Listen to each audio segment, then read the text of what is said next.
I think that it comes down to, there's been this overreach, I mean, we've allowed schools to raise our kids. We've allowed social media to raise our kids. And that's why, in all honesty, I truly believe the parents and the moms are really going to be what's going to shift this, because there's a different level of commitment at this point. We're treating healthy, beautiful, vibrant children as if they're sick.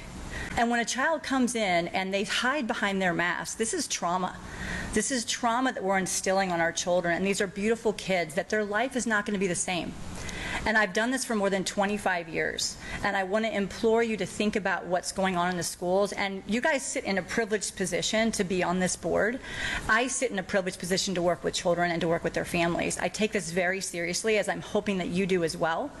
And when you talk to kids and you realize that what they're willing to share with you behind closed doors and what they're actually dealing with, we have to understand they are paying a very heavy price with their mental health.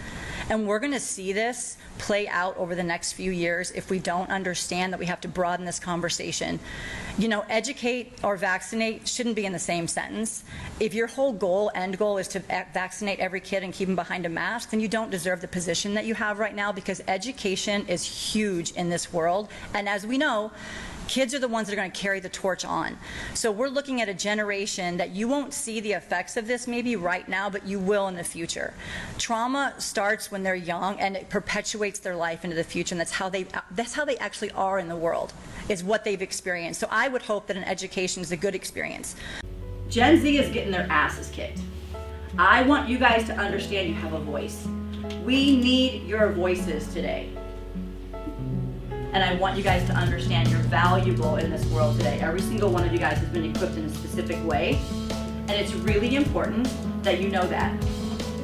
And unfortunately, I don't want to coach yourself at 40 years old. I want to start you guys now. It is much easier to raise healthy kids than to repair adults, trust me. Because I'm going to poke holes into your narrative. I'm going to poke holes into the bullshit story that you tell yourself every single day. You say no to a lot of stuff, to a lot of influences, to a lot of temptations. But that's the good stuff. That's the abundant mindset, you guys, that I want you to take away from today. What happened, you guys, is you are being told that you can have everything now. You can't. The gold is in the delayed gratification. I want you to raise your standards. And then what I want you to do is any expectation that somebody does have should meet or exceed their standards, right? Those of you guys that continue to drink and continue to vape and continue to make stupid choices, you guys are followers. You're not pioneers. You're not rebels. Everybody else is doing the same shit. The real rebel today is someone who stands convicted and in love of himself, of their future. And in this case, since this is a space that we all know what I stand for, love of country, love of faith, and love of family.